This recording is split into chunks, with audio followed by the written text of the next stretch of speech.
Hello everyone, it's ASEAN Anthony, and today we're going to talk about the chat because the currency of Myanmar is beginning to look more stable. Now, the collapse of the MMK has been one of the most tragic in ASEAN, in recent ASEAN history.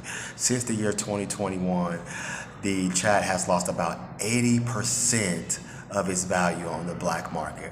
But we're getting a bit of good news. Okay, we have a long way to go, but we have a bit of good news.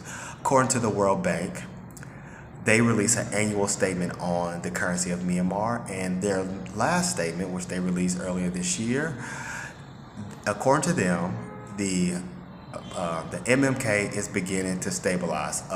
And when they say stabilize, they're referring to the exchange rate here.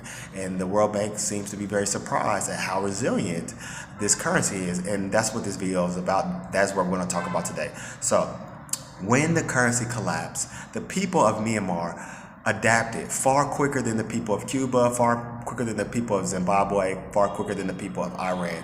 When those countries had their currency collapse, you couldn't give away their money. It wasn't even worth the paper it was printed on. This did not happen in Myanmar, and we're going to talk about why. Now, firstly, when the prices of food started to rise, more people just bought from local farmers. When the prices of fuel started to rise, more people started looking towards solar energy. And there's currently about 300,000 houses that use solar panels, but in the next 2 years, this is projected to be 2.1 million houses, and this is mostly because of cheap solar panels from China.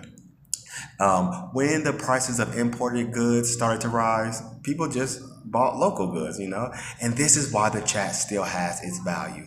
It could have been far worse, much like the countries I mentioned before. Now, the chat has stopped its rapid collapse. Now, after 2021, I think there was like a 30% loss, and next year 20% loss, and the next year another 20% loss. This year we're set to lose about 5 to 10%. Okay, that is extreme improvement. Not great, but it's an extreme improvement. And I want to remind people of something. The Myanmar of today is not the Myanmar of tomorrow, and this is why I make these videos.